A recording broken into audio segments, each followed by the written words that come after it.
ومولانا محمد وعلى آل سيدنا ومولانا محمد وبارك وسلم صلاة وسلاما عليك سيدي يا رسول الله. ایتی واجب الاحترام حضرات، معزز خواتین اسلام، السلام علیکم ورحمۃ اللہ وبرکاتہ. عشرہ رحمت دن رات کے ساتھ گزرنے میں مصروف ہے. کرما والے لوگ اللہ کی حضور اپنی جولیاں پھیلا کر اس کی رحمت کے طلبگار ہیں، اور رحمت مل جائے تو ایک قطرہ بھی رحمت کا میسر آ جائے، اس کا کروڑواں حصہ بھی نصیب ہو جائے تو بندہ کے بیڑے پار ہو جاتے ہیں.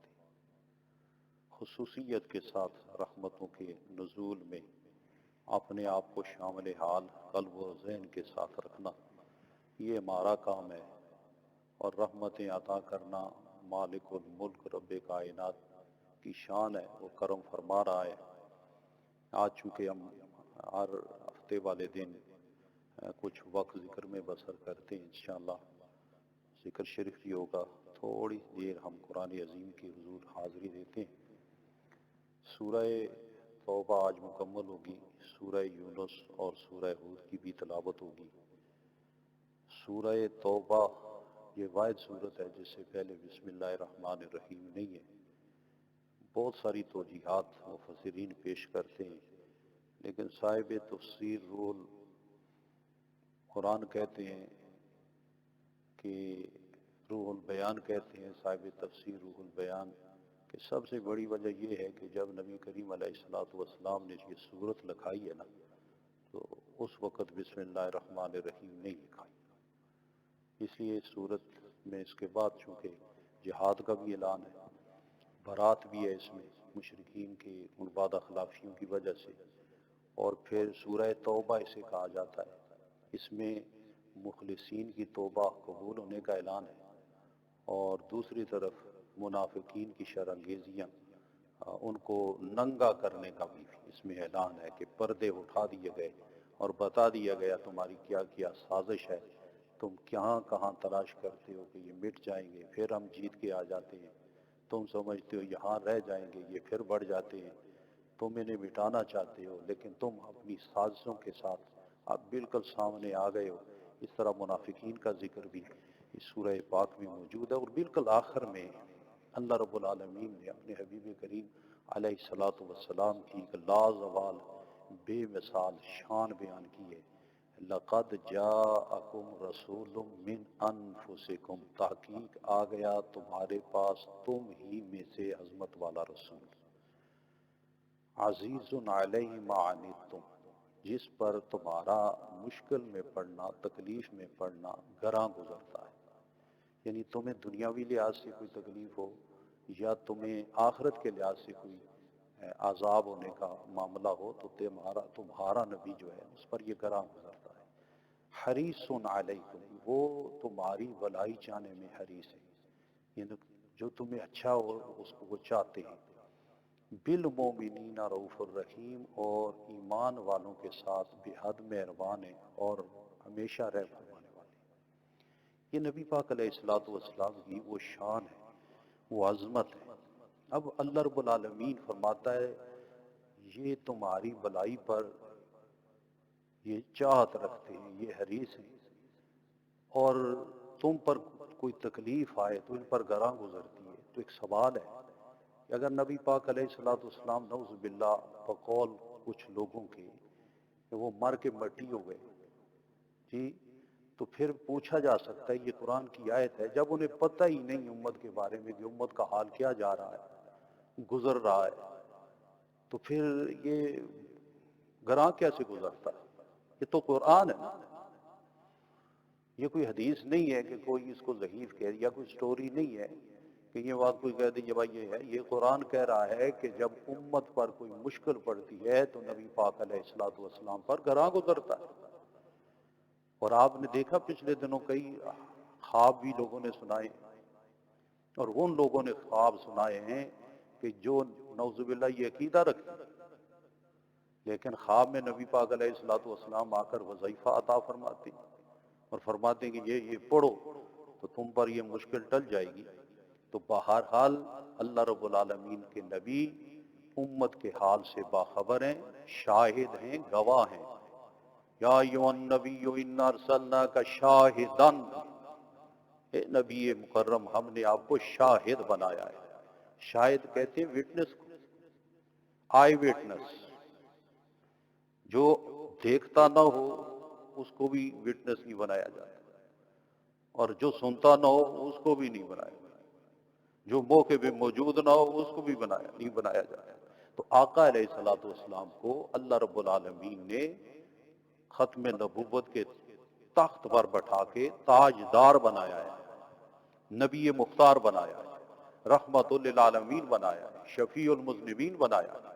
کائنات کا ذرہ ذرہ نبوت کی نظروں میں، اور آقا دو عالم علیہ الصلوۃ والسلام کی حضور جب کوئی بندہ عرض کرتا ہے تو بطور شفاعت نبی پاک علیہ الصلوۃ والسلام توجہ فرماتے ہیں اور وہ سفارش فرماتے ہیں. اس طرح اللہ رب العالمین کے حبیب کی یہ شان و عظمت بیان کرنے کے بعد فرمایا فَإِن تَوَلَّوْا، پس اگر وہ منہ پھیریں، فقل حبیب مکرم آپ بتا رہے ہیں یہ سمجھتے نہیں، آپ سنا رہے ہیں یہ سنتے نہیں، حقائق بالکل سامنے، دلیل بالکل واضح، اور اسلام کے برہان اور قرآن کے دلائل کے سامنے یہ بول نہیں سکتے، ان کے پاس کوئی دلیل نہیں ہے. اس سب کے باوجود اگر یہ آپ سے منہ موڑ لیتے ہیں تو حبیب مکرم فقل آپ کہہ دیجئے حسبی اللہ، میرے لیے میرا اللہ کافی ہے. لا الہ الا ہو، نہیں ہے کوئی معبود مگر وہ، علیہ توکل، تو میں اسی پر بھروسہ کرتا ہوں، وَهُوَ رب العرش العظیم، وہ عرش عظیم کا رب ہے. یہ آیہ مقدسہ نبی پاک علیہ الصلوۃ والسلام نے فرمایا جو بندہ صبح اور شام کو 7 مرتبہ یہ پڑھ لیا کرے نا، حسبی اللہ لا الہ الا ہو علیہ توکلت وہو رب العرش العظیم، تو اللہ رب العالمین اس کے دنیا و آخرت کے اہم کاموں میں کافی ہوتا ہے. تو یہ ورد میں بھی لانا چاہیے یہ اس آیہ پاک کو. اور یہ پوری آیت حضرت شبلی، بہت سارے مفسرین نے اور علماء ربانیین نے اپنی کتابوں میں اس مرد درویش جو بظاہر دیوانے، کپڑے پھٹے ہوئے، لوگ ان کو دیوانہ سمجھ کے مارا کرتے تھے، پتھر مارا کرتے تھے، لیکن ایک دفعہ ایک ولی کامل کی محفل میں ان کا گزر ہوا تو وہ کھڑے ہو گئے اور قریب آ کر ان کو اپنی نشست پر بٹھایا اور پھر ان کے سامنے کھڑے ہو کر ان کی پیشانی کا بوسہ لے لیا.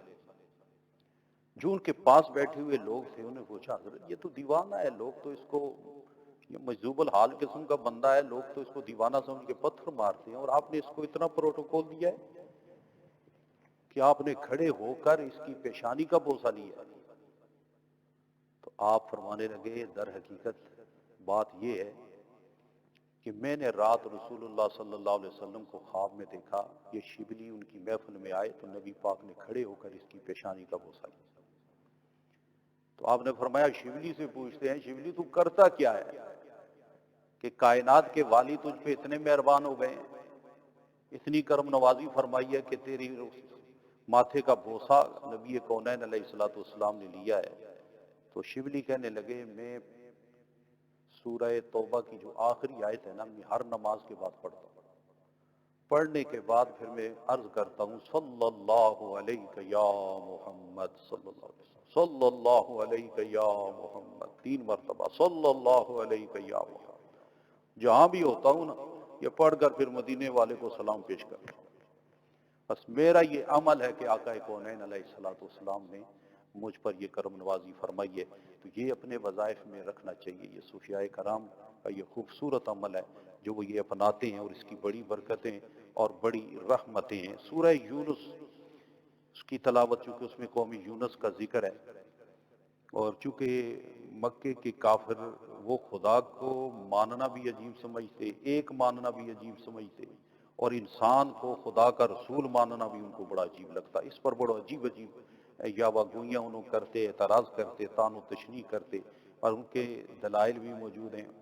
اور اس صورت میں یہ بھی بتایا گیا کہ مسلمانوں کو حکم دیا گیا کہ مشکلات اور مصائب میں صبر کریں اور صبر کا جو دامن ہاتھ سے نہ چھوڑیں، اور دوسری طرف اسی صورت میں توحید اور رسالت کو بھی بیان کیا گیا ہے، اور قرآن اور آخرت کے دلائل بھی دیے گئے ہیں، اور اس میں پھر پہلوں کے جو انکار کرنے والے لوگ ہیں ان کے برے انجام اور واقعات کو بھی بیان کیا گیا ہے، اور پھر مسلمان کو آخرت کی زندگی اور قیامت پر دلائل دیے گئے ہیں کہ قیامت ہوگی اور اس کو اللہ تعالیٰ جو ہے برپا فرمائے گا، اور قیامت پر یقین پر آیات میں دلائل پیش کیے گئے ہیں۔ پھر ایک انسان کی بڑی عجیب سی عادت بیان کی گئی ہے کہ جب انسان پر کوئی مشکل وقت آتا ہے تو بڑا گڑ گڑاتا ہے، روتا ہے، دعائیں کرتا ہے، اٹھتے بیٹھتے اللہ اللہ کرتا ہے، لیکن جیسے ہی مشکل ٹلتی ہے تو بالکل پھر جاتا ہے، بھول جاتا ہے، یعنی ہر حال میں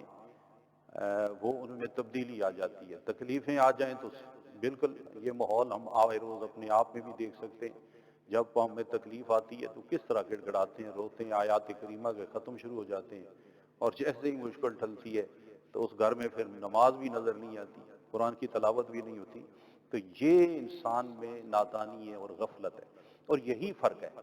ہم عام لوگ ذکر ضرورت کرتے ہیں، ضرورت پڑ جائے تو ذکر کرتے ہیں، لیکن جو اللہ کے محبوب ہیں وہ ذکر محبت کرتے ہیں، ان کے ہاں یہ نہیں ہے تکلیف آئی ہے تو کیا ہوا ہے، چھن گئی نعمت ملے تو ذکر ہی ذکر ہے، شکر ہی شکر ہے، صبر ہی صبر ہے، صبر نظر آتا ہے، شکر نظر آتا ہے، اور ہر حال میں نظر آتا ہے، ہر حال میں نظر آتا ہے۔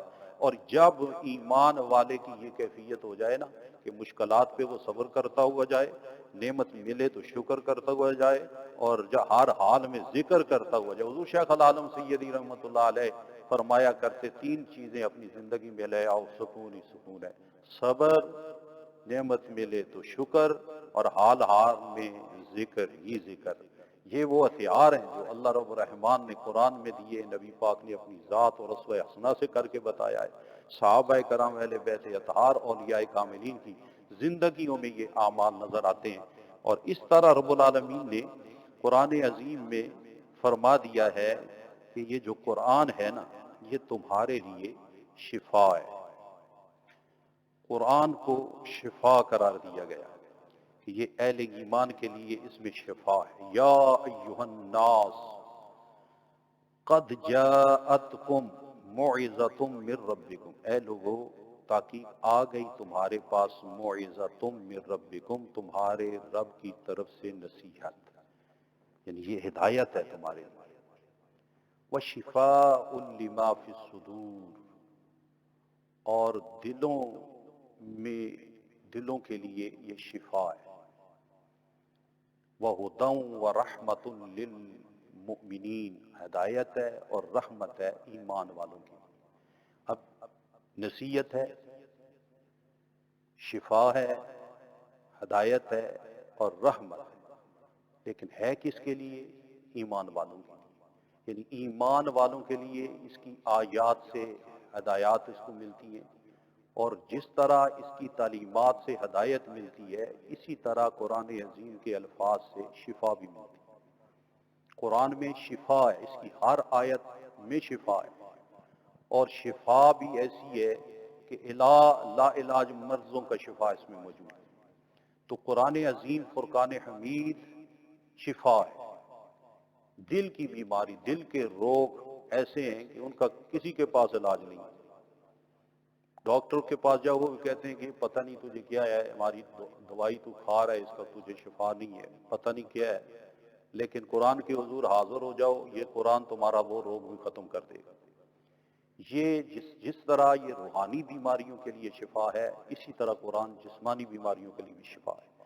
اور اس آیت کے تحت علماء نے لکھا ہے کہ جس قرآن پاک کی آیات کو پڑھ کے دم کرنا اور قرآنی آیات کو لکھ کر تعویذ بنانا یہ جائز ہے۔ اس کے تحت مفسرین نے دلائل دیے، چونکہ جہالت کے دور میں بھی دم کیے جاتے تھے، اور ایک شخص نبی پاک علیہ الصلوۃ والسلام، بلکہ ایک صحابی ہیں، وہ نبی پاک علیہ الصلوۃ والسلام کی بارگاہ میں حاضر ہو کے انہوں نے عرض کی، یا رسول اللہ صلی اللہ علیہ وسلم ہم دور جاہلیت میں، حضرت عوف بن مالک عرض کرتے ہیں کہ یا رسول اللہ ہم زمانہ جاہلیت میں دم کیا کرتے تھے، تو اب کیا حکم ہے؟ آپ نے فرمایا اپنے دم کے کلمات سناؤ، اگر ان میں شرکیہ کلمات ہیں تو پھر جائز نہیں ہے، اگر وہ نہیں ہے تو پھر دم کرنے میں کوئی حرج نہیں۔ یہ مسلم شریف کی حدیث پاک ہے۔ تو دم کرنا، حضرت عائشہ صدیقہ رضی اللہ تعالی عنہ آپ فرماتی ہیں ہمارے ہاں نبی پاک علیہ الصلوۃ والسلام کے پاس لوگ بیمار آتے تو آپ اپنا دایاں ہاتھ اس پر پھیرتے اور پھر پڑھتے عز بن باس رب الناس اشف انت الشافی لا شفاء الا شفاؤک شفاء لا یغادر سقما، کہ دعا کرتے، اور یہ نبی پاک صلی اللہ علیہ وسلم اپنا دایاں ہاتھ پھیرتے، اور یہ بھی مسلم شریف کی حدیث پاک ہے۔ اور اسی طرح حضرت عائشہ صدیقہ رضی اللہ تعالی عنہا بھی فرماتی ہے کہ نبی پاک علیہ الصلوۃ والسلام ہمارے گھر میں جب کوئی بیمار ہو جاتا تو آقا دو عالم علیہ الصلوۃ والسلام اس پر قل اعوذ برب الفلق اور قل اعوذ برب الناس پڑھ کر دم فرماتے۔ یہ بھی مسلم شریف کی حدیث پاک ہے۔ اور اس کے علاوہ ایک شخص آیا، اس نے کہا حضور میرے حلق میں درد ہے یا رسول اللہ صلی اللہ علیہ وسلم، فرمایا قرآن پڑھنا شروع کرو، قرآن کو لازم کرو، یعنی قرآن شریف پڑھو گے تو شفا مل جائے گی۔ تو یہ دم جو ہے، اب جو عرب والے لوگ، وہ جہالت والے لوگ تھے نا، تو وہ شرکیہ کلمے اپنے دور میں اپنے بتوں کے نام لیتے تھے اور جنتر منتر جو پڑھتے تھے اس کو اسلام نے آ کے منع کیا، اور تمیمہ استعمال کرتے تھے۔ تمیمہ یہ ہے کہ وہ اس میں منتر جنتر لکھتے اور بتوں کے نام وغیرہ جو بھی وہ لکھتے تھے، اس کو آ کر اسلام نے منع کیا ہے۔ اگر کسی کے گلے میں وہ نظر آیا اس کو توڑا گیا، وہ سپیاں وغیرہ بھی کوئی تھی وہ بھی گلے میں ڈالتے تھے، اور وہ یہ سمجھتے تھے کہ ان کے ڈالنے سے ہمیں یہ چیزیں شفا دیں گی، ان کا یہ عقیدہ تھا کہ یہ چیزیں ہمیں شفا دیں گی، اس لیے ان کے گلے سے، جہاں روایت میں آتا ہے کہ منع بھی کیا ہے اور ان کے گلے سے اتارا بھی گیا ہے، وہ تمیمہ ہے جن کے بارے میں یہ عقیدہ ہے۔ مسلمان تعویذ گلے میں ڈالے یا دم کرے، ہر دو صورتوں میں اس کا عقیدہ یہ ہوتا ہے کہ حقیقی طور پہ شفا دینے والی ذات اللہ رب العالمین ہے۔ تو اس لیے یہ جو اہل ایمان کے ہاں تسلسل کے ساتھ، اب حضرت عبداللہ ابن عمر رضی اللہ تعالیٰ عنہ، اسی طرح ایک روایت آئی ہے نبی پاک علیہ الصلوۃ والسلام کی بارگاہ میں عرض کیا گیا کہ بندہ حالت نیند میں ڈرتا ہے تو آپ نے فرمایا یہ پڑھا کرو اعوذ بکلمات اللہ التامۃ من غضبہ وعقابہ وشر عبادہ ومن همزات الشیاطین وان یحضرون۔ اور حضرت عبداللہ ابن عمر رضی اللہ تعالیٰ عنہ اپنے بالغ بچوں کو یہ دعا سکھاتے اور نابالغ بچوں کے گلے میں لکھ کر تعویذ بنا کر ڈالتے تھے۔ تو یہ تعویذ کا تو معنی ہی بتلا رہا ہے کہ یہ پناہ لی جا رہی ہے اللہ رب العالمین کی بارگاہ۔ تو ایسا دم درود جس میں اللہ رب العالمین کا کلام ہو، نبی پاک کے کوئی فرمان ہو، یا کلمات طیبات اس میں موجود ہو، اور جو خواص قرآنی سے اخذ کیا گیا ہو، ایسے تعویذ ہر دور میں جائز رہے ہیں اور جائز ہیں۔ بعض لوگ تشدد قسم کی ذہن رکھنے والے جس کو گلے میں جو تعویذ آیا اس کو توڑتے ہیں اور جناب سمجھتے ہیں اپنے بہت بڑا جہاد کر دیا ہے اور بہت بڑا کام کرنے میں مصروف ہیں۔ حالانکہ اس دور میں پریکٹیکلی ایسی پوزیشن ہے کہ جو لوگ یہ کہتے تھے کہ شرک ہے، حرام ہے کسی دور میں، آج کل وہ بھی دم کرتے ہیں اور بڑے بڑے سینٹر بنا کے بیٹھے ہوئے۔ اس لیے ہم کہتے ہیں اچھی بات ہے، لیکن یاد رکھو شرکیہ کلمات پر جو ہے وہ تو ہے حرام ہے، لیکن شعبدہ بازوں کو روکو، مکاروں، دجال، جادوگروں کے منتروں اور منتر جنتر جو چلا کر جو شرکیہ قسم کے تعویذ بنا کے لوگوں پر جادو کرتے ہیں وہ تو حرام ہے۔ شرک جو مرضی فتویٰ لگاؤ، لیکن صالحین امت کے ہاں جو تسلسل کے ساتھ تعویذات اور دم اور درود کے جو عملیات موجود ہیں ان کو شرکیہ نہ کرو۔ یہ تو امت کے بڑے بڑے صالحین کتب کا مطالعہ کرو، ان کے ہاں یہ روایت موجود ہے، کیونکہ قرآن خود کہتا ہے اس میں شفا ہے، اس میں شفا ہے، اس میں نجات ہے، اس میں ہدایت ہے۔ یہ ہدایت بھی ہے، رحمت بھی ہے۔ اور اس طرح اللہ رب العالمین کے مقدس کلام کی شفائیں اب تو پریکٹیکلی جدید سائنس سے لوگ بھی بات مان رہے ہیں کہ جہاں جدید سائنسی تیار کردہ جو ادویات ہیں وہ چپ ہو جاتی ہیں، وہاں قرآن کی شفا شروع ہوتی ہے۔ اب تو کینسر کے علاج سورہ رحمان کی تلاوت سے ہو رہے ہیں، دنیا دیکھ رہی ہے جی۔ کوئی اللہ والا دم کرے تو مفلوج ٹھیک ہو رہے ہیں، یہ تو دنیا دیکھ رہی ہے۔ ہاں، اس میں کوئی شک نہیں کہ قرآن پاک تو شفا ہے ہی ہے، لیکن ہر زبان سے جب وہ جاری ہوتا ہے اور شفا کا نزول نہ ہو تو قرآن کی شفا میں کوئی کمی نہیں ہے، بندے کی زبان میں فرق ہے کہ زبان میں صدق مقال ہو، عقل حلال ہو اور طہارت ہو، ہر قسم کی لغویات سے زبان محفوظ ہو، تقوی و طہارت کی چادر میں زندگی گزر رہی ہو، اور کاملین کی توجہ اور برکت اور نسبت کا نور بھی بندے کے ساتھ شامل حال ہو، پھر قرآن مجید کی تلاوت کرے۔ وہ مشہور کرامت ہے نا حضرت بابا فرید گنج شکر رضی اللہ تعالی عنہ، ایک شخص آپ کی بارگاہ میں آیا، کہنے لگا مر گیا ہوں، لٹ گیا ہوں، غریب ہوں، پاس کوئی ہے نہیں کوئی چیز، تو مجھے کوئی دروازہ نہیں ملا، میں آپ کے پاس آ گیا ہوں، بہت غریب ہوں، میری بچیاں جوان ہیں، شادی کے لیے کچھ نہیں ہے، گھر میں افلاس نے ڈیرے لگائے ہوئے ہیں، تو آپ نے پاس ایک مٹی کا ڈیلا پڑا ہوا تھا، اس کو اپنے پاس سامنے رکھا، اونچی آواز سے سورۃ الفاتحہ پڑھی، الحمدللہ رب العالمین، ساری سورت پڑھ کے اس مٹی پہ پھونک ماری، وہ سونا بن گیا۔ فرمایا جا مزے کر، اپنے اپنی ضروریات پوری کر۔ وہ گیا، سونا تو اپنے گھر رکھا، کام چلا۔ اس نے کہا میرے ہتھے ایک عمل آ گیا ہے۔ اس نے گھر میں جا کے اعلان کر دیا کہ میں اتنے کمال پہ پہنچوں گا۔ یہ شعبے بعض لوگ ایسے کرتے ہیں، وہ لوگ اکٹھے کر لیے، کہا لے آؤ پھونک ماروں گا تو بس سونا بن جائے گا۔ لوگ آپ کو پتہ ہے دوڑ آئے سارے جناب مٹی کے ڈیلے لے کے اس کے پاس، اور وہ بیٹھ گیا بڑے اہتمام سے، جب پڑھنے لگا پھونک مارنے لگا، گرد ہی اڑتی رہی، سونا نہ بنا، سونا نہ بنا۔ تو وہ پھر دوسرے دن تیسرے دن پھر حضرت بابا فرید کی بارگاہ میں عرض کرنے لگا، حاضر ہوا، کہنے لگا حضور وہ جو کچھ آپ نے پڑھا وہ تو میں نے بھی پڑھا تھا، لیکن ہوا کچھ نہیں ہے۔ آپ نے فرمایا خدا کے بندے، پڑھا تو نے بھی قرآن ہے، لیکن اس کو سونا بنانے کے لیے فرید جیسی زبان چاہیے۔ تو قرآن میں شفا ہے، قرآن میں برکت ہے، قرآن میں رحمت ہے۔ اس لیے اللہ کے مقبول بندوں کے ہاں جو شفاؤں کے سلسلے جاری ہیں، یہ سب قرآن کی برکات ہیں، یہ سب قرآن کی برکات ہیں۔ اور قرآن جو ہے یہ شفا دیتا ہے اور اپنے ایمان والوں کو دیتا ہے۔ اس نے قید ایمان کی لگائی ہے، اس لیے ایمان اور ایقان کے ساتھ قرآنی تعلیمات اور ہدایات کو اپناتے ہوئے بندہ زندگی گزارے تو قرآن ہدایت بھی دیتا ہے، قرآن نور بھی دیتا ہے، دلوں کے روگ بھی ختم کرتا ہے، اور یہ اللہ رب العالمین کا سب سے بڑا ذکر بھی ہے۔ جب ذکر فرمایا نا، ذکر بڑا مفہوم رکھتا ہے، ذکر جامع لفظ ہے، اس میں ریممبرنس کے سارے سلسلے آ جاتے ہیں۔ درود پڑھو گے تو یہ بھی ذکر ہے، کیونکہ نبی پاک علیہ الصلوۃ والسلام کے پر سلام پڑھنے کا حکم اللہ رب العالمین نے دیا ہے۔ قرآن کی تلاوت کرو تو ذکر ہے، اللہ کی نعمتوں کی پہ غور و فکر کر کے اس کی جستجو کی طرف جاؤ تو پھر ذکر ہے جی۔ زبان کے ساتھ بولو تو پھر ذکر ہے، خیال کے ساتھ سوچو تو پھر ذکر ہے جی۔ اس میں بڑی وسعت ہے، بڑی وسعت ہے۔ اور ذکر بلند آواز سے کرو تو پھر ذکر ہے، ذکر پست آواز خفی کرو تو پھر ذکر ہے جی۔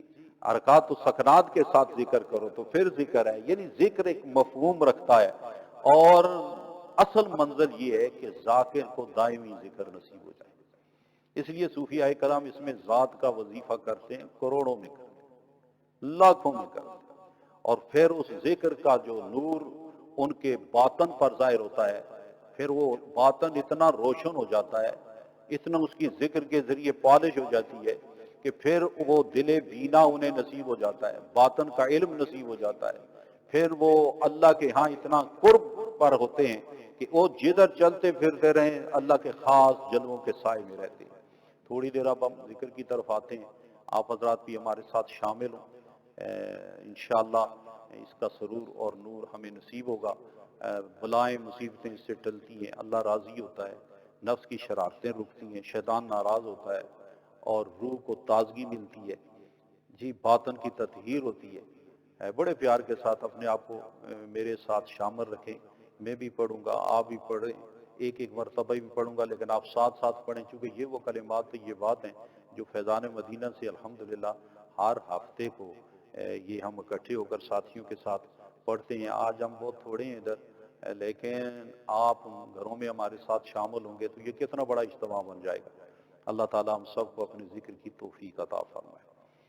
بسم اللہ الرحمن الرحیم، اللہم صل علی سیدنا و مولانا محمد وعلی آل سیدنا و مولانا محمد وبارک وسلم۔ بسم اللہ الرحمن الرحیم، الحمد للہ رب العالمین، الرحمن الرحیم، مالک یوم الدین، ایاک نعبد و ایاک نستعین، اهدنا الصراط المستقيم صراط الذين أنعمت عليهم غير المغضوب عليهم ولا الضالين۔ بسم الله الرحمن الرحيم، ألم نشرح لك صدرك ووضعنا عنك وزرك الذي أنقض ظهرك ورفعنا لك ذكرك فإن مع العسر يسرا إن مع العسر يسرا فإذا فرغت فانصب وإلى ربك فارغب۔ بسم الله الرحمن الرحيم، قل هو الله أحد الله الصمد لم يلد ولم يولد ولم يكن له كفوا أحد۔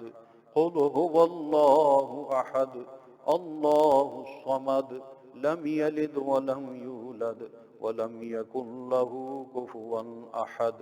قل هو الله أحد الله الصمد لم يلد ولم يولد ولم يكن له كفوا أحد۔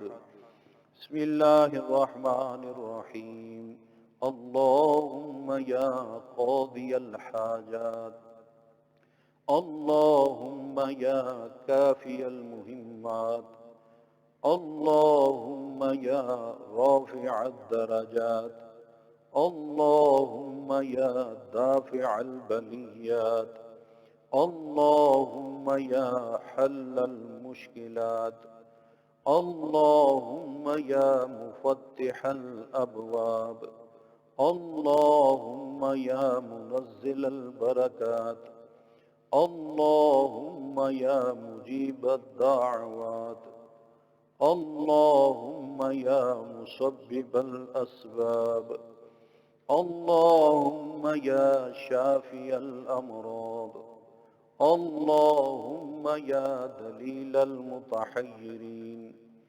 اللهم يا غياث المستغيثين أغثنا، اللهم يا حي يا قيوم، اللهم يا لطيف يا قوي يا عزيز، اللهم يا أمان الخائفين، اللهم يا مفرح المحزونين، اللهم يا شافي الأمراض، يا الله يا رحمن يا رحيم، اللهم يا أرحم الراحمين، اللهم آمين۔ اللهم صل على سيدنا ومولانا محمد وعلى آل سيدنا ومولانا محمد وبارک وسلم وصلی علیہ۔ مراقبہ، تھوڑی دیر اپنی توجہ اپنی دل کی طرف منہ کو بند رکھتے ہوئے سانس کے ذریعے سانس اس طرح لیں کہ سانس لیں، روح کا خیال اللہ، اور سانس چھوڑیں اور روح کا تصور کریں۔